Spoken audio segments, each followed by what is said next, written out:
Welcome to LOA Today. I'm Walt Thiessen. I've been doing this podcast since September of 2012, and boy, are my lips tired. This is your daily dose of happy. We are so happy you decided to join us today.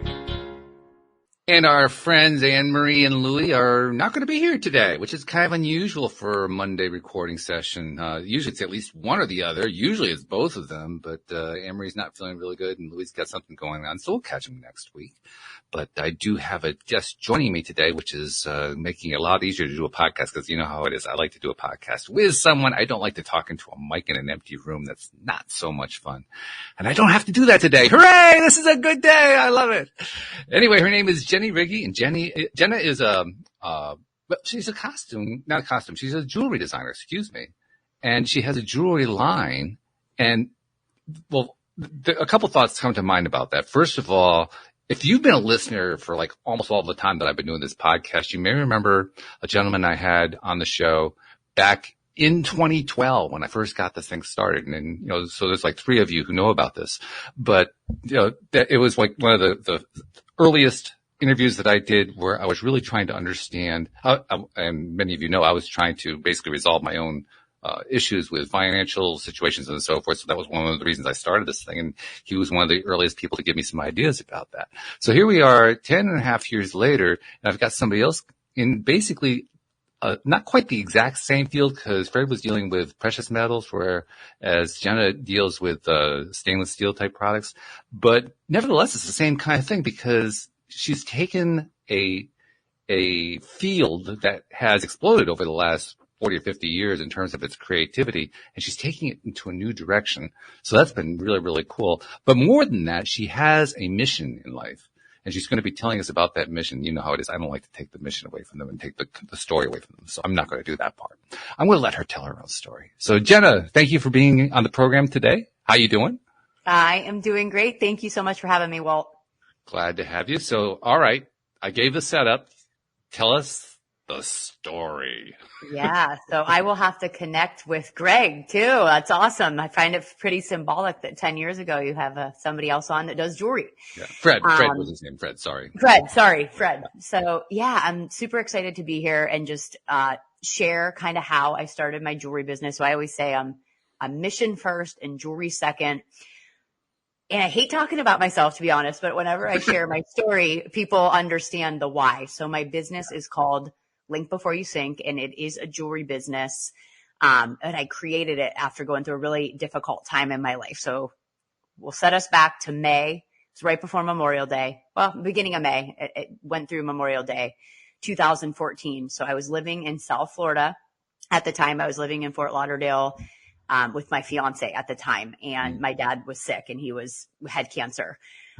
So my dad passed away. I ended up breaking off that engagement. And then a couple days after my father passed away, I lost a very close family friend of mine. So it was a really dark time in my life, but I knew that I had to leave Florida to come back to my support system, which is in Columbus, Ohio. So I'm originally from Pennsylvania.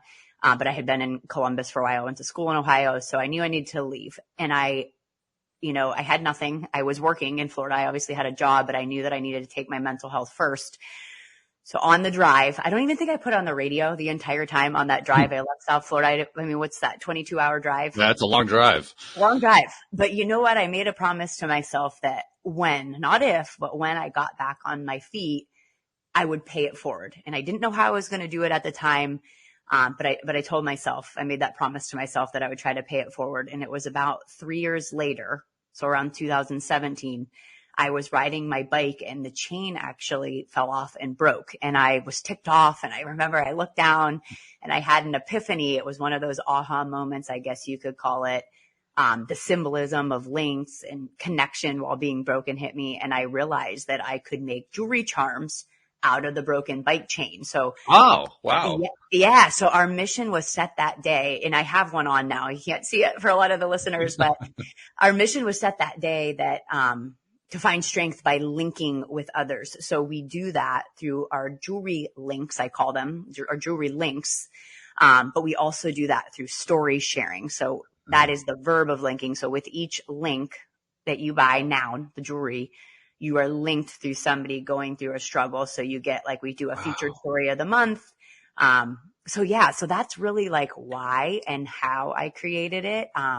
So we launched it took me a year to test stuff out, made a lot of mistakes like any business owner does. I launched in November 2018. I just feel like it is my calling in life. And I always say I'm mission first, jewelry second.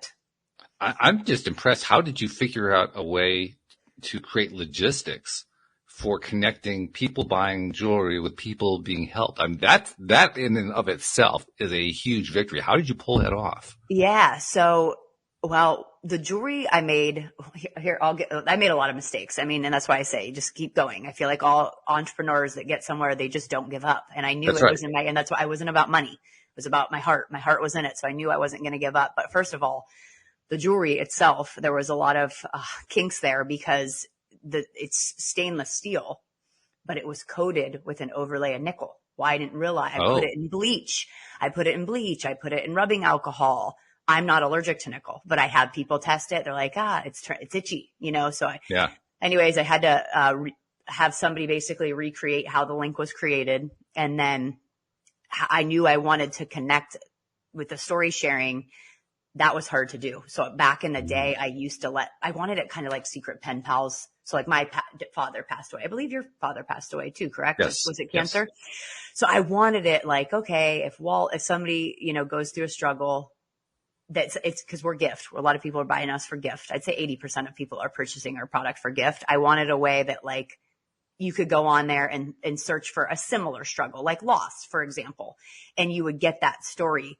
It was a customer service nightmare on the back end. And I think honestly, it almost prevented sales because I was letting people choose, you know what I mean? They were picking their piece and then they were going through and it's like, what story should I choose? Now I have, like a QR code that links to our entire blog.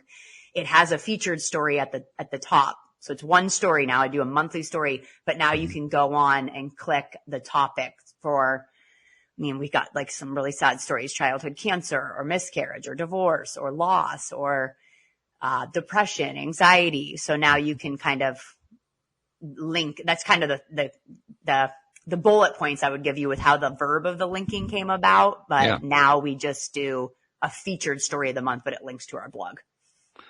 And when you're bringing the story in, how does the person who is the focal point of the story figure into the transaction? Everything's online through a blog. So and I have it on, you can buy, I always say you can buy to link with us, like a piece of jewelry, or you can go on and share your story. So there's a story portal that I have on my website. It's all private by first name and state. So if you share to be Walt, Connecticut, we obviously do that for privacy reasons. But you're signing like a terms of service to share your story, but we never share by last name or, because people share some pretty private things. So That's how you submit your story. And then I've just been doing like featured story of the month. We just kind of pick one, and we try to relate it. Like October, I do a breast cancer awareness story. May was mental health awareness. We did a depression story. But again, I link it back to the blog now where you see that featured story, but you can still easily see the topics to choose. Like, I don't really relate maybe necessarily to depression, anxiety, but I just went through a divorce. So now you can, find a story that might resonate with you that way. And that's the verb of linking. Well, what's been the response from those who initially share their stories that get published, name and state? That's a great question. So of course I started with my friends. When you got to start somewhere, it's like I went through my friends like, hey, I know somebody that's been divorced. Are you willing to share your story? Jenna, like, are you sure? I'm like, I'll keep it private. That's how we started. You know what I mean? I was using my own resources and trying to collect these stories. And then every single one of them that shared that maybe rolled their eyes at first, like, I'll do this for you. I guess I'll share my story. They came back to me and said, that was so therapeutic for me. I thought that gave me more than I thought it would. You know what I mean? I realized that I thought I was just giving somebody else the gift of hope by sharing my story. But that was everything that I needed. I haven't talked about my divorce in 5 years. I haven't, you know what I mean? Writing it down really was therapeutic for me. I'm like, I told you so. But yeah, that's always the feedback that I get is like, wow, I just thought I was giving somebody the gift of hope, but that was I think I got more in return by writing it down and, having that therapy for myself. Yeah. Because there is a therapeutic value in writing stuff down, particularly if it's something very traumatic that we've gone through. Right. Something about it isn't even organizing your thoughts. It's just kind of getting it out. So I started it and I thought, I just want to sell jewelry behind the scenes. I don't want to share my story. And then I hired a business coach. She's like, your business I was doing the same thing. It's like, I started off this interview. I don't really like to talk about myself, but here's why we started. Yeah. You got to remember that by sharing your story, there is, what's that quote? You might not change the world for everyone, but you might change the world for one person. Your story does give power or, inspire somebody else maybe going through something similar. Right. But I did the same thing. I was like, I don't want to share my story. They're like, you have to get out there and share your story, especially you can't be a hypocrite. You're sharing, you know what I mean? You have a brand that's meant to link others going through struggles, like put yourself out there. And I'll tell you, it's been very therapeutic for me too. And that's why, my heart is so in it because, I always say you can't start a business just with money. Your heart has to be there. And that's why I won't give up those positive responses. And they're all private, you know what I mean? But I get an email or I get a DM in Instagram or Facebook. I screenshot those and save them in a folder that's called Just Jenna. And when I'm going through a really bad day or a printer breaks or, nothing, or, I don't know, something comes in wrong, labels or, I order packaging and it's one of them was misspelled and it's like, all right, let's pause. Let's get out your Just Jenna folder and read through why are you doing this? And that's everything. That's really powerful. Yeah. And I've actually talked to a number of entrepreneurs here on the show over the years who have they don't call it that, but they have a Just Jenna folder just like that. Yeah. I'd encourage people to do that. Or anything in life. It's like your successes or your wins for the day. Yeah. And as silly as they might sound, write them down, I don't know. I do that with my son now too. He's 2, but I'm like, it just makes you appreciate what you have when you go back and that when your head, we're human, our heads get in bad spaces sometimes. And it's good to look back there and be like, oh, this is why, or these are my blessings in life. So I would encourage everybody to save a Just Jenna folder. Right. Yeah. Well, plus I don't think most people really truly appreciate how powerful appreciation is. There's like a double thing there, appreciation, but it's incredibly powerful. Not only does it help you, but it has an echo effect or a wave effect, or in other words, the moment that you put appreciation out, it affects other people in ways you don't see. Gratitude. Yeah. It puts things in perspective. It really does. It does. Yeah. Yeah. I've often found too that people I knew who may have been tangentially involved in something that I was dealing with, and I found a way to get to appreciation mode. It was amazing how often I'd get like a phone call or an email from that person who was similarly tied in, talking about the same thing that I was expressing the appreciation about, and telling me some little improvement that happened. That's a regular pattern. That's that awesome. Happens over and over again. That's awesome. So true. Yeah. Now you started the line because of what you just described, but you were also putting out a product.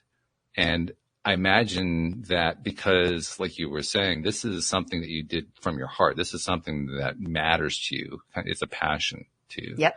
So I imagine the same thing is also going to be true for the design that you do, for the work that you put together. Yep. And that it is in some way evocative of who you are and what your mission is. So talk a little bit about the design portion. Yep. So, I started off with when you break down a bike chain, it's only one link. So everyone's like, bike. I'm trying to tell my friends about this before I started it. And then I realized I just needed to keep my mouth shut, execute it. In life, you shouldn't take any opinions on anything until you're ready to hear the feedback. So yeah, I'm like, right. You know what? I went out there and I was like, here's what I'm going to do. They're like, a bike chain. I'm like, no, it's just one charm. So then I zipped it for a year, put it together. And then I'm like, see, I told you this is what it would look like. And they're like, now I understand. But when you break a piece apart, a bike chain, and by the way, I would go around Columbus and be like to the bike shops and say, hey, do you got any broken chains? And like, what are you doing with those? I was like, I'm just, I look like a loony bin, so I'm going around and collecting all these broken chains. And I bought the tool to see how you could break it down. And when you break apart a chain, it breaks down between a double and a flat. And I use both pieces. Like you can see right now I have the double on, but it's connected by a flat. So the flat is more of like the dainty look. And then the double is the chunky look. Okay. So I've switched. That's how we started. Like, I mean, me in my living room, degreasing the chain. I've since come a long way since that would have been 2017 because I worked on it in my, living room and trying to plan it out for a year before we launched in the end of 2018. Now I have basically switched metals. So it's, again, hyperallergenic. It's waterproof. I've learned a lot about plating. It's all, it's not filled because, again, I want to my mission is, I want to spread our mission and I want to keep it at a price point that is high quality, but not a $200 piece of jewelry. And maybe, again, we'll do a line there someday. But it's all PVD plated, and without going down a rabbit hole, it's vacuum plated. So it's hyperallergenic. It's waterproof. I've had on my gold link I purposely beat it up. I wear it in the shower. I let my son play with it. But over, years, it will eventually fade like a lighter gold. But it will always fade back to the stainless steel is our base metal. Because I found that that's what people aren't allergic to. So that's how we started.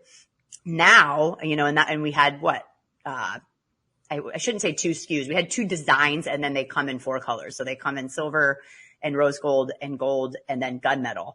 Well, now, beaded bracelets are a thing. So I've taken my link and turned it into like a little bead. So we've since expanded, but everything that we create has a link on it worn as a reminder that you're not alone. So we have many styles now, but degreasing in my living room is how we originally started the design. Right. Yeah. Well, of course, that's how many businesses start in a living room or in a basement or no one had faith in me at that time either. Right. Like, I'm like, I can see it where it's going. Just trust in me. So, and they all buy my stuff now, which is funny. One of the most challenging things, particularly with a customized business, is figuring out how to scale your business. And that's not an easy thing to solve. No. What have you figured out there? Okay. So the chain I used to, and I still do have chain that when you make a necklace, it's the chain, it's the link, which is the charm. There's a jump ring on it. There's a lobster claw closure, and then there's an extender. Mm-hmm.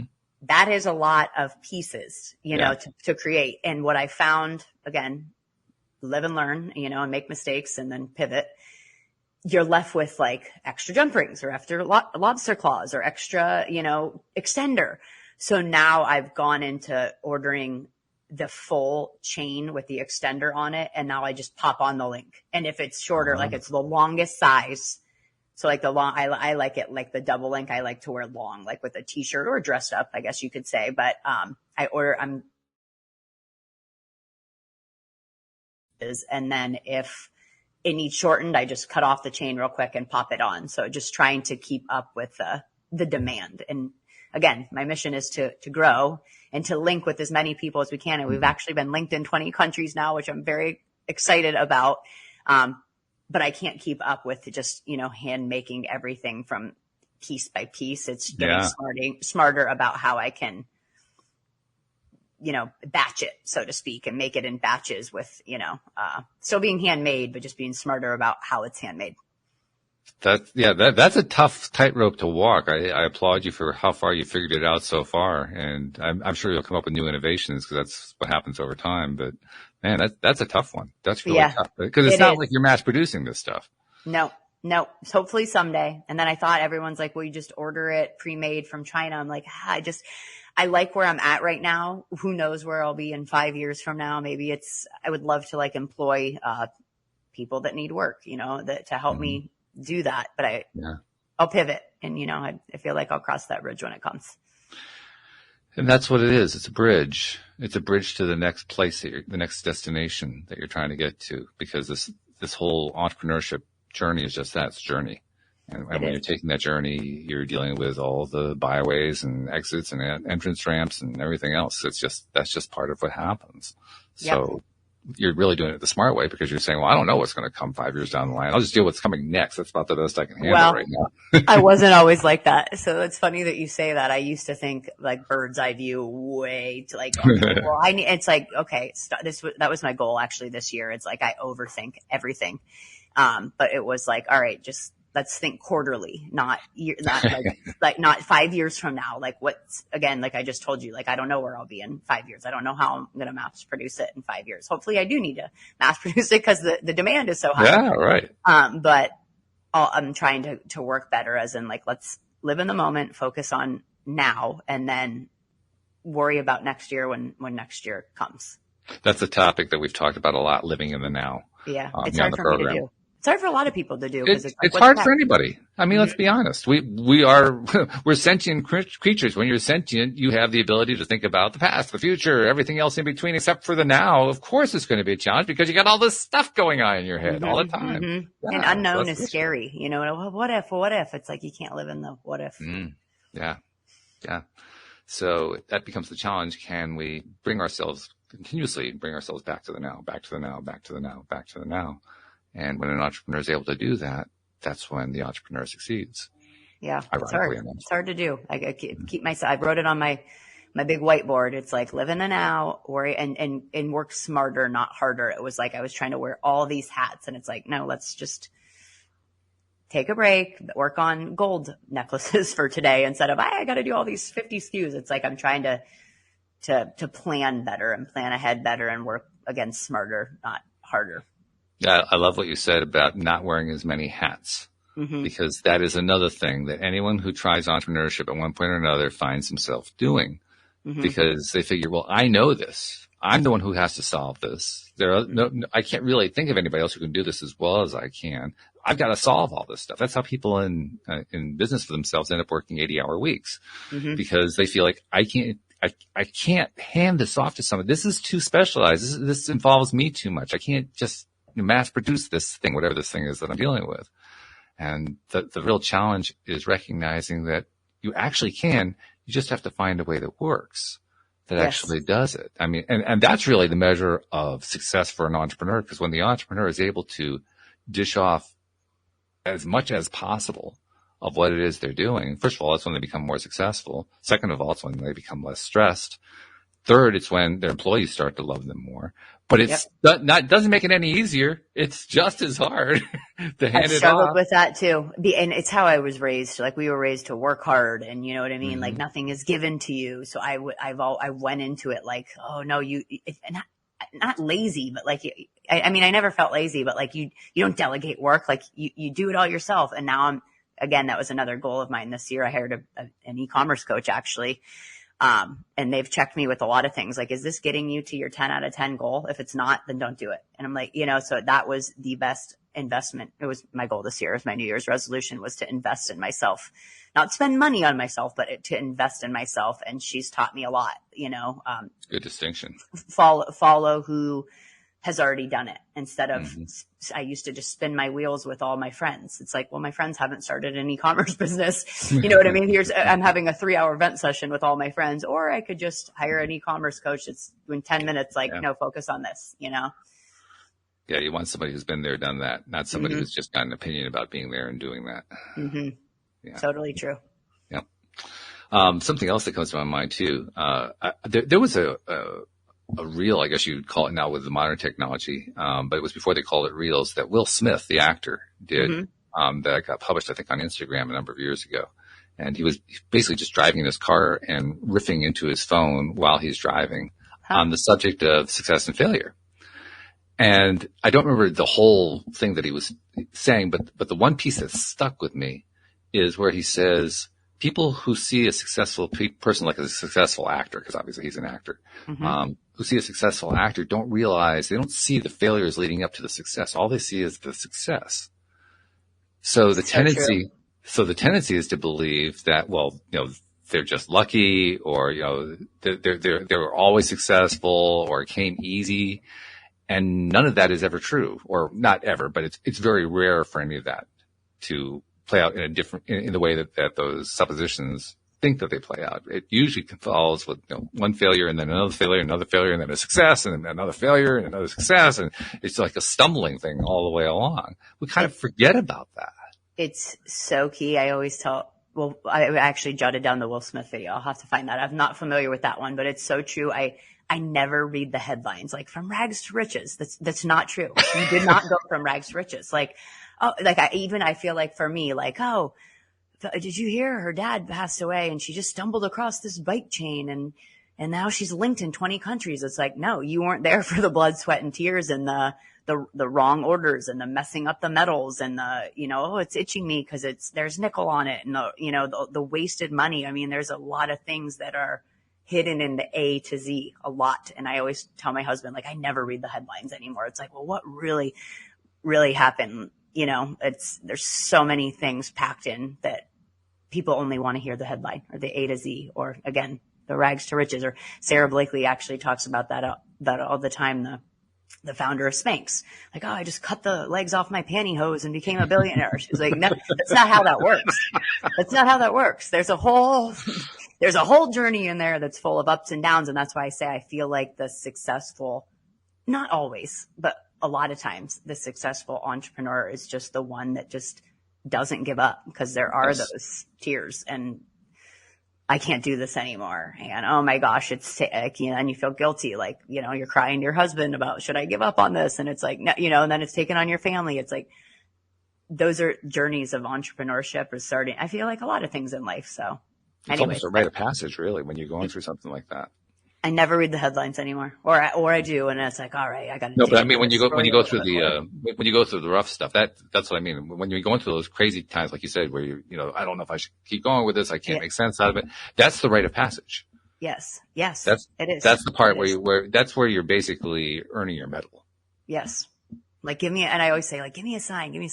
Sometimes I don't get them and sometimes I do. I'm like, that's a little, or like, ooh, an order just came in. That was my sign. Just keep going. Get out your Just Jenna folder. Those are the times that you get out your Just Jenna folder and you read like your successes and again, why you're doing what you're doing, or that positive, like, hey, the sad text messages that I get, like, my daughter is really struggling with depression. I just bought her one of your pieces. I read that and I'm like, all right, get on your big girl pants and keep going, because this is why you're doing what you're doing. It's not about you. It's about, helping others as a reminder that they're not alone. So that's why you're doing what you're doing. Just keep going. It's worth the tears. That's another theme that is true of literally every interview that I do here on the show. Somebody, going through something, usually there's a crash and burn followed by a rise afterward. And then they learn something from it. They discover something. They find a passion or whatever, and it turns into what they want to share with the world. And now it becomes, here's a way that I can serve the world. That theme, serving the world, particularly that part. Yep. That's universal. It was for me. And I didn't understand it. This is why I say, if I could tell anybody in the pit, life is full of peaks and valleys, and you really do have to learn to find beauty in both. But I always say, lean on your links in life and you can get through anything. But I didn't see it at the time. So sometimes it's good that I see bird's eye view and like look at the bigger picture. And then other times it's like, no, focus on the moment. But I did that drive home from Florida with, again, no radio on. Like, what am I going to tell people? This is embarrassing. I was 2 weeks into turning 30 years old, and here I was supposed to get married the following month, and the rug was ripped out from underneath me. And not only that, I was grieving the loss of my father, but it was like, I didn't see it. And now it all makes sense. So when somebody's in the pit, I always say, just there is a peak coming in your life, even if you can't understand it at the present time. That's a really key point you just made right there. One that we have touched on before, but I like the way you expressed it, because we deal with life. Life is just muddy. It's muddy. It is. Yes. It's a mess, and when you're dealing with the mess, especially in the early stages of dealing with the mess, you can't even begin to see how it could actually be clean, let alone what clean could actually accomplish. Yep. It just doesn't seem possible at that point. You can't visualize it. You try. Try to visualize it, right? You try to envision where you want to go and so forth, but you can't really. And when, like you said, when something goes wrong, when the order, you put the money on the wrong thing or whatever, you can't see how this could possibly turn into anything useful. Right. Because that just, I threw half my money away on this stupid thing that didn't work. That was a failure. I lost out of that. And yet, every time that somebody comes onto the program to tell their story, it's always the same thing. They learn the most from the failure. The failure contributed to some major thing that they got later on that turned into something else that was completely unexpected, that mapped out to this thing that they could never have figured out on their own. Right. Right. You just got to stay positive, because I feel like in hard times in life, some people just cave, and it's like, of course, in the present, of course, you're going to cave. You're going to have a hard time, but it's like, again, focus on that. The peak is coming. Like if you look at your life as like a book, you're in the crappy chapter. Like, the page will turn, the page will turn. Just keep moving forward and keep focusing. And again, keep leaning on your links in life, and you'll get through it. You will get through it, even if you can't understand it in the present moment. Yeah, let's talk about those links, because I like that concept a lot as well. Now you've taken it in a slightly different direction from the way I normally do, but I want to bring that in, because when I talk about, the links, the connections is what I'm thinking of, the connections that we have with other people. I think more often in terms of the connections with people that we deliberately make, who we choose as our friends, our associates, our business associates, family, husband, wife, whatever. All those different kinds of connections are the ones I usually talk about. But you're talking about a slightly different variation on it, which is a really cool one.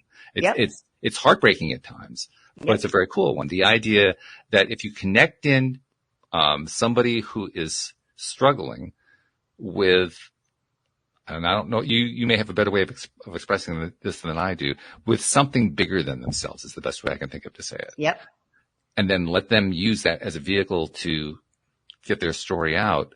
It produces unexpected results. It produces an outcome that nobody really anticipated, but everybody benefited from. Yes. Talk about that. So actually, I was just going to draw it. One of my first notebooks, like so when I was driving back, I was calling friends. When I say links, it is the connection. That's, the people are my links in life. So like I called my friend and I was like, I've paid for everything since I was in middle school. Like I can't just leave my job and come back home.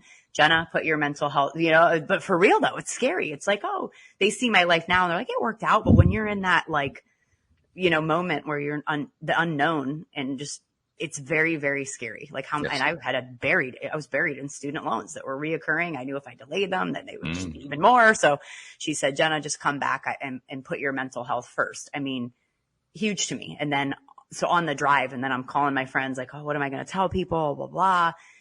That's what I mean when I say like lean on those links. So I actually, the why was always there before I ran into that bike chain. It was like, how, thinking deep, again, no radio on, like these connections in my life. I didn't call them links at the time. They were connections, because the link the verb of the link and the jewelry, or the broken bike chain hadn't come to me yet. But I was thinking like, all right, here's Angie and Mimi, and these are all my friends, and my family. We came very close after my father passed away, but like we all connect, and like Angie lost her father. We connected in that way.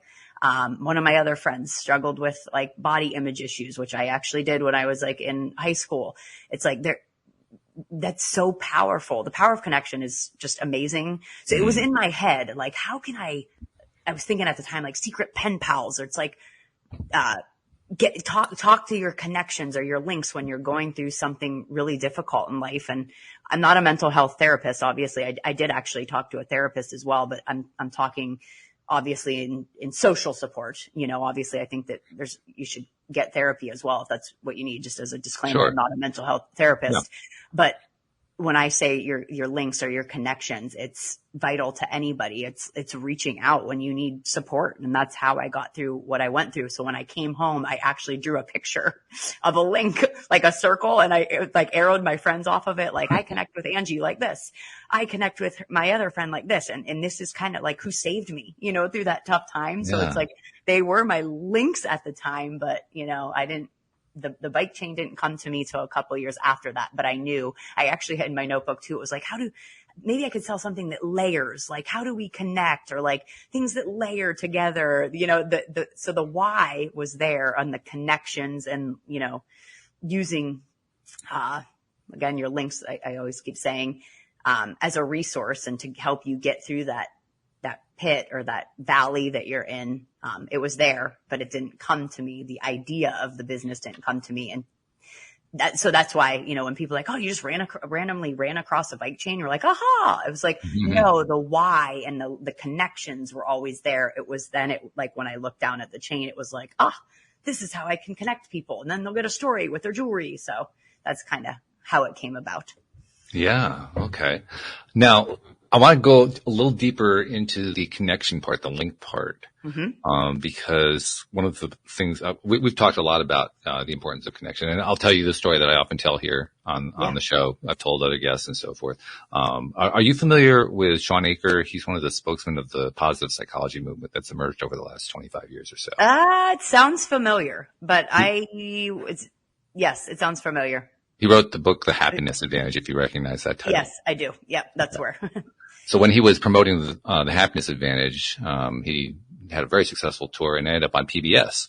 And on PBS, they recorded it, and I actually got a hold of the DVD of that, and so I could hear the whole thing. It was very cool. But he did something in that. To this day, if I ever meet this guy, I'm going to pin him against the wall and say, why aren't you talking about this? But anyway, after he'd done his entire thing, because when you're doing a book promotion, you basically work through the book as you're giving your talk and so forth. And that's what he did. And that's what most of the DVD was about. And then at the very end, he says, okay, we're done with that. Just one other thing I wanted to share with you. And it's not something that's in the book. It's something that he only has shared on this one DVD. But he says, he was at Harvard. He was both an undergraduate at Harvard. He was also a residential advisor, and then he worked in the original founding of the positive psychology department within the larger psychology department. Okay. And he was involved in a lot of studies. He ran a lot of studies. That's what they do all the time when you're at Harvard. Harvard, basically, you go to school and you do studies. That's it. But he decided to do a study. He was trying to help the kids who are at Harvard, because anybody who goes to Harvard, they come from the top of their class from wherever they went to school, right? So they were always the valedictorians, or maybe the salutarians, but right. They were always at the very, very top. And then they get into Harvard and they find that everybody else is just as good as they are. Yep. So it's a very different situation from what they're used to. So the stress levels are incredible. They're like right off the scale. And he was trying to figure out, how can I help these very, very skilled, talented young people to let go of their stress and go after the success that they really need to go after in their lives. So he decided he was going to do a study to figure out, well, what is the cause of success, and can we predict whether or not, if you're doing X, Y, or Z, you're going to be successful. So they did the study, and he put together this long questionnaire. I don't even know how long it was, but it sounded pretty long from the way he was describing it. And it turned out nothing on the questionnaire correlated. They couldn't find a correlation between, and he was asking about everything, like, what's your family? What are your study habits? What are you majoring in? Do you have a dream business that you're trying to create? I mean, he was exploring all this stuff. He couldn't find any correlations except for one question that he threw in as an afterthought before he just put the survey out there to about 1,000 people there at Harvard University. And that one question was about social connections. What he discovered is that the correlation between your social connections and the likelihood of your success or failure in life is 0.7. And for those who don't know statistics, that means that 7 times out of 10, that one factor is going to be predictive of whether or not you're succeeding or failing in life. And as a way of comparing it, he said the correlation between smoking cigarettes and getting cancer is 0.44. So that shows you just how strong this correlation is. And from the moment that I heard that, I said, wow, that is huge. Huge. And why don't we know about this study? That's the other thing I said. Right. I still haven't found this study anywhere else. I'm jotting down notes. I'm like, I can't wait to go look them up. I know I've heard of the Happiness Advantage. If you find that study, let me know. I swear, I have been looking everywhere for it. The only place I can find it is on that one DVD. But those correlations of social connections being that important in your life shows a couple things to me. First of all, it shows not just how important it is to have many of the connections, but also how deep those connections are. And what strikes me about your story is that you're tying people and the connections to people based upon common experiences they have with tragedy, with challenges, with hardships. And when I realized, well, that's where we do most of our learning from, what we're talking about here is creating the strongest kind of indicator for your success or failure in life based on the thing that we learn the most from. Yep.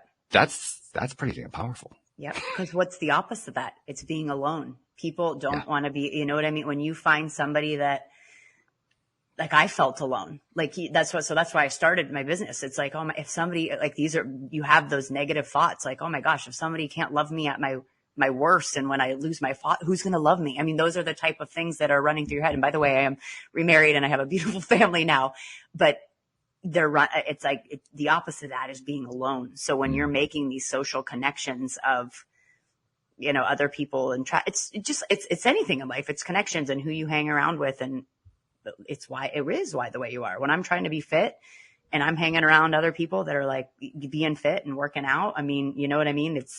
You got to hang around. You just anticipated my next question. So are you selective about who you're connected to? Can I give you my corny response? Absolutely. Okay. I'll give you I tell my sister this, and if people are like, you're such a weirdo, Jenna, but I'll give it to you. Because I am an extrovert. I have a lot of friends. Okay. In my head, I have a triangle. And so people are like, oh, you give to everyone. It's like, yeah, but they're at the bottom of my triangle. They're like so yes, I have a ton of connections, but I have really protected my energy since again, having my son the past couple of years. It's like, if you're not very, very close friends or family, I don't answer my phone for you anymore, like all the time. Like, and you have to do that to protect your own energy. I'm still there for you, but it's more of on my time. So if you're at the top of my triangle, I say like my family and my closest friends. And then it's like, I have a high and by connections as well. So, I mean, connections to me is broad. But I think you can have different levels of connections, if that makes sense. Maybe my corny triangle drawing in my head, I'm a visualist, but do you know what I mean? It's like, yes, I have a lot of connections, but I protect my energy and time a lot more than I used to. I used to be a yes person. I ended up laying in bed fatigued and tired, and now you can't do that. You have to protect your energy. So I do have a lot of connections, but yeah. That's interesting to me because I am originally very introverted. I've learned how to be more extroverted over time, but my origin was very introverted. So when you're introverted, you don't tend to have lots of connections. You have very, very few connections. And if you can develop one or two that are really good, that's like, oh my God, it's my lifeline. I've got something to hang on to there. So for somebody like me, the idea of, well, I got all these connections all over the place. I'm just going to decide which ones I'm going to put at the top of the triangle. Like, holy crap. That was never even within my realm of possibilities. So my best friends are introverts. It's funny that you say that. Some of my best friends are introverts. We just click like glue. I mean, yeah. So they're at the top of my triangle. Some of my best friends are introverts. There you go. But yeah, I think just protect it. You can have a lot of connections. You can have a lot of people that make a difference in your life. It's just, you only have I always say it like you have a bucket of energy. You can't keep depleting it. You have to, fill it up. And who's filling that cup or that bucket for you? Those are the connections that you need to keep on and move to the top of your triangle. Well, I can't honestly say I'm surprised that you have introverted friends. Yeah. The reason I say that I can't say I'm surprised by that is because the one thing you do learn as an introvert is when you do get a good connection, you value it like crazy. Yeah. I think introverts probably kind of come right out of the gate with a better appreciation than an extrovert does, because it's so easy for an extrovert to just make the connections all over the place. So I wouldn't be surprised. This is why I'm not surprised by the fact that you have so many introverted friends. I wouldn't be surprised if some of them influenced you to be more selective about how you're going to be spending your time. I never thought about that, but maybe they did. Like, I never thought about that, but maybe that is why I'm a little bit more selective with my time. Maybe they did do that. Because, I mean, there's strengths on both sides, right? I mean, sure is. Extroversion has definite strengths. Introversion, it turns out, it has strengths. A lot of strengths. They do. Oh my gosh. Yes, they do. Yeah. Yeah. Now, I've also learned the value of trying to achieve balance there.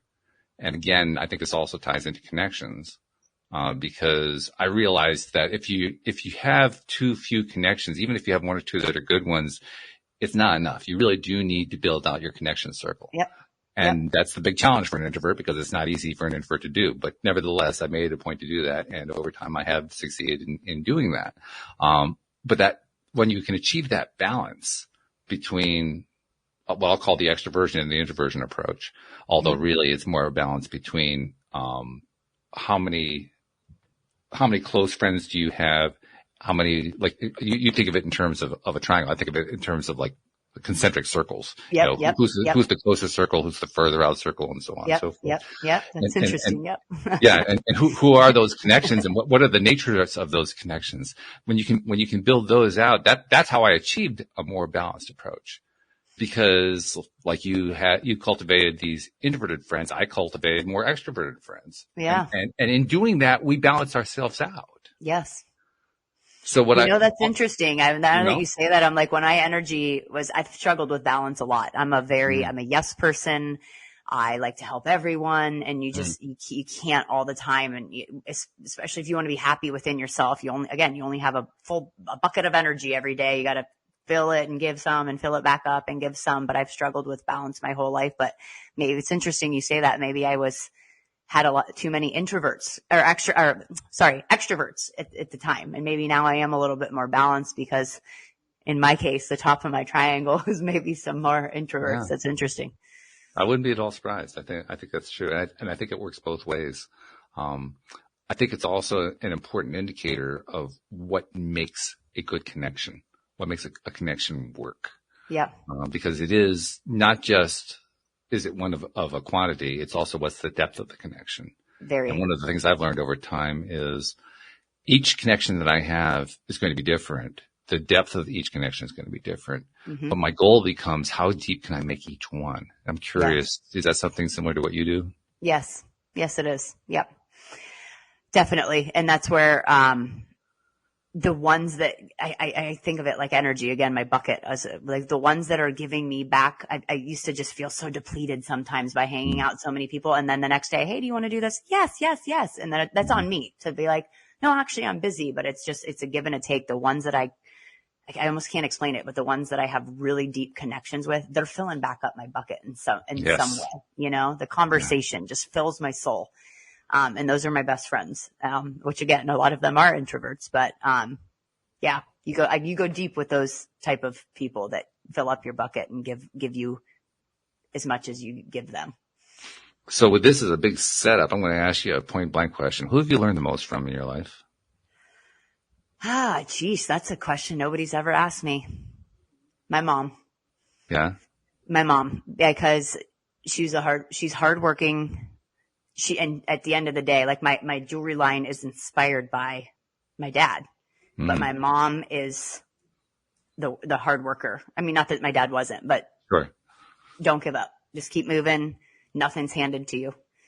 You gotta, you know what I mean? So just keep moving. And that's honestly why I feel like a lot of other people, or even old Jenna, would have given up on my business, because hiccups happen, things happen, but my mom taught me to get through those peaks and those valleys. So I would say my mom for sure. So you mentioned the younger or the older Jenna, depending on how you want to look at it. But if you were sitting down with the Jenna who had just figured out the whole idea about the bicycle link and how that's a metaphor for a business you wanted to start, what would you say to her? I would say it's even the Jenna in the car ride home. Like, you got this. You know what I mean? Like, you got this. You'll get through it. And that's what I would say to anyone, going through a tough time. Like, you'll figure it out. You don't that's why I'm practicing now to live in the present and focus on the next, live in the now. It's like, you'll figure it out. You'll get through it, and focus on your why. Whenever you focus on your why, go back to your why. When stuff breaks, go back to your why. Printer breaks, go back to your why. Influencer doesn't like your stuff, go back to your why. And you'll get through it. So I would tell that Jenna, the broken Jenna, that don't give up. Just turn the page. You know what I mean? There's another page in your book, and just keep moving forward and keep plowing away and keep focusing on gratitude and writing down the things that you're thankful for. And that'll get you to the next day, and then the next day, and then the next day.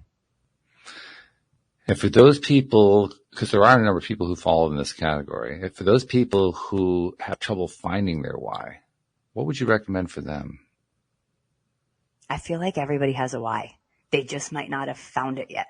So It's like gratitude. If you write down, journal what you're gratitude for, and that I feel like your why will come when you're grateful, So, I mean, for me, it was helping others. That's obviously a passion of mine, and making it known that when people are going through a tough time, they're not alone. But I think everybody has a why. I really do. And I think that if you journal and think about what you're grateful for, maybe make your own just Jenna folder and write down your positives, it'll come to you, it'll come to you. Practice gratitude. We're touching on some of the things that we've talked about for years here on the program, journaling being one of them, focusing on what you appreciate, on gratitude and so forth. We often talk about it in the abstract, but the way you're talking about it is quite concrete. because it is something to be used in the midst of the worst of times, as well as other times too. I mean, you don't just stop doing it just because you climbed out of the worst of times, but you especially need it during the worst of times. Yep. And if you write down what you're grateful for, it'll come. I really believe it'll come. Yeah. Your why will come. You won't necessarily know when. Right. You won't necessarily know how it's going to come. You just got to keep going, knowing that somehow you're going to get through it somehow. Funny thing, we all come through it. Isn't that an odd thing? We do. I was just at a business, like an entrepreneur conference, and she said, "Oh, say, what's your why?" And for me, I'm like, "Oh, I have my why." But other people, she's like, "Did anybody write down money? Do you mind if I use you as an example, for business?" And she said, "Come up, Sarah, or come up to the stage." And she asked her like in-depth questions, and she said, "I just would love to take my son to Disney World and da-da-da." And then she started, and that's your why. Your why is your son. You know what I mean? So I feel like if you just write down the things that it's not money at the end of the day, sure, we all like money. Who doesn't want to make money? But what's your real why? Yeah. Start practicing gratitude and what you're thankful for. And I think it'll come. Yeah. Money is a means. It's not the end. We tend to treat it the other way around. Yeah. Right. Yeah. But it's just a means. That's all it is. And it's an energetic means. So it's something to be appreciated and understand what the nature of it is. And the more that you can understand it, the more easy it is to deal with money issues as they come up. If you can learn that money is an energy, that money is, it's not something that is an object that has to be acquired.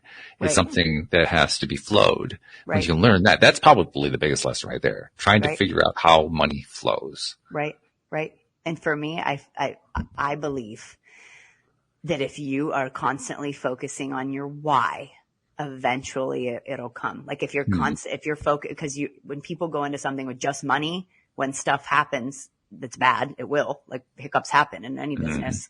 They're easy. Oh, the money's not coming. See ya. It's like, well, when your why's in it and you're wanting to, for example, this woman to take your kid to Disney World, why are you going to quit the next day? No, because your son is in your mind. You know what I mean? So I believe that if you focus on your why and your bigger purpose, that the money will eventually come. Maybe it's not your first business, or you know what I mean? Or maybe you'll make some mistakes or pivot, and that's normal. But I think whenever you really go back to your why and have that in the back of your head, money usually trickles from there.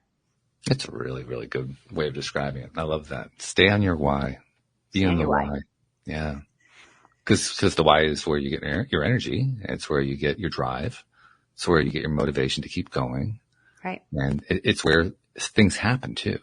Right. And I had to pivot many times. You know what I mean? Like I've switched from my traditional links to bracelets or whatever the case may be. I'm not saying it comes easy, but it's like when you have your why in the back of your head, you will pivot. You will make changes. You will, because it's for a bigger purpose, or whether it's your son or, your mission or whatever the case is. I think that a lot of times that's when the money kind of rolls in. I love something else you mentioned in there. I think you described it as inspiration, but when that inspiration comes, we don't necessarily realize it's inspiration. Right. I mean, It's just like, well, that's just a possible solution. Right. Then until after you've gone through and looked back, you say, oh, wow, I was inspired to do that. And I didn't even realize it at the time. Right. So again, part of the challenge here is not just recognizing inspiration when it comes to you, but acting on it. Right. How do you do that? For me, I'm a God person. Like I pray, I believe in God. I ask for the sign, and sometimes it's not what you want, but it's like, it's a gut feeling. Maybe for somebody it's spiritual. For me, it's God. For somebody else, it might be spiritual, or it's a gut feeling. Like that's what I go by is like, think on, like, you think that when I first found that bike chain, I was like, this is it. Yes. I'm going to be linked in 20 countries. It's like, no. And you ask for the sign. And again, I took a year to even figure out my initial couple SKUs before I even launched. And then I pivoted a million times from there, but it's just, you still have doubt. Anybody has doubt. I have doubt, am I crazy? Like, who's going to wear this? And now it's like, and then, you get all right, give me a sign, you know what I mean? And then you get a little sign. And it's like, that's what I needed. So for me, it's like, for some people it's spiritual or a gut feeling. For me, it's like a God feeling, I guess you could say, but that's how I know to keep going, if that makes sense. Sure. No, it makes total sense. And I think you've touched on a key point, which is that everybody is going to experience it differently based on what their own belief system is. Your belief system drives your experience. Yeah. Some people are like, it's my gut. Like, yeah, then your intuition, then that's how you know. That's how you know you're meant to do it. Yeah. For me, it's when I have something that's presented to me or something occurs to me or whatever, and I check it against how am I feeling about it? Does it feel good? To me, that's my indicator. If it feels good, like that's where I need to go. Yeah. Even though my common sense is saying, are you crazy? That's the stupidest thing you could do. But if it feels good, I'll go with it anyway. Right. If it's in your, like I've done things that have made me uncomfortable, like live takeovers and, news interviews or whatever the case may be. If it's a fear that's like a good fear, then you need to jump into that fear. If it's a fear, like sick feeling, like this isn't serving me, then you know what I mean? That's a big difference. If you have to get uncomfortable. Like you have to, change happens when you're in an uncomfortable place. I do believe that too, but it's like, what really is that fear? Is it because you're afraid to do it and then you should do it? Or is it a fear like, this isn't serving my 10 out of 10 life? Then maybe it's not the right sign. And that can take a while to learn that. It's not like you instantly know that one. You may have to kind of experiment with a little bit and see, okay, I tried this one, what was the result? I tried that. I got the result there. Oh, now I'm getting a feel for where the gauge is. Now I'm getting a feel for where the range is. Exactly. Like the link, that's why in the beginning, like, A to Z, that's why I don't read the headlines. It's like, I didn't just stumble across this chain. I was like, this is my sign. It's like, there was a lot of emotion. There was a lot of doubt. There was a lot of, are people going to like this? So sure. That's anything in life. And you don't, patience. You don't maybe figure it out right away. And for some people it's weeks and some people it's months and some people, for me, it was years. But, at the end of the day, I feel like as time goes on, you get better clarification on, if it's your why. So thank you. First of all, this has been a great conversation. Tell people again, people are going to want to find, what the jewelry looks like and what the stories look like. How are they going to find all this stuff? Thank you so much for having me. It was an awesome conversation. I agree. But the website is linkbeforeyousink.com. So link and then sink like a kitchen sink. So linkbeforeyousink.com. And that's our Facebook and Instagram as well, is at linkbeforeyousink. And then Facebook is linkbeforeyousink is the page. Okay. We'll include a link in the you're punny, Walt. We'll include a link in the show notes to make it all so easy for people. One other thing I want to tell you too, that I make it a point of telling all guests who come onto the show, because like I said before, everybody comes on here, they want to give in some way, and you're clearly another example. Here's somebody else who, I found this thing, I've got this great thing I want to share, I want to give to the world. And I'm sure you do it through not just this podcast, but other podcasts. I know you do it through your blog, because you mentioned the blog, probably a lot of different ways, social media and so forth, that you share your message and that you give to people. There are a lot of people that we give to that we never meet, we never see, we never hear from them. We don't know what's going on with them, but they pick stuff up and they use it in some way and then they benefit from it. Yeah. And I think we should be recognizing that some more. So on behalf of all those people you've never met and that you've never seen, who you have helped in ways that you didn't know about, thank you for what you're doing and for what you're continuing to do. Thank you. You're making a difference in this world. Oh, that means a lot, and I really, really appreciate that. Oh, and I meant to tell you too, I'm going to set up a promo code for anybody that's listening or watching. Oh. Yeah, it's, promo code would be LOA 25, and that would be 25% off your first purchase. Whoa. I will set that up. Whoa. Okay. We'll make sure we'll include that in the show notes too. So yes. Very cool. LOA 25. All right. LOA 25 for 25% off your first purchase. 25% off first purchase. Very cool. All right. Well, thank you very much. And on behalf of those people who I don't know who are hearing this, thank you for helping them with that 25% off. That's a cool thing. Yeah. And obviously, again, I know I have a product. I sell a product, but I always clarify. You can link with us by sharing your story. You can send us contact us, there are other ways to link other than just purchasing a product. So purchasing a product is great, but if you wanted to share your story or reach out, just go to the top of the page. If you drop down, there's a share your story button right at the header of the website. That's important because that means it's not just for people you've known or whatever. You want people's stories. You want people, even somebody who doesn't know you, who just heard you on a podcast. You want their story too.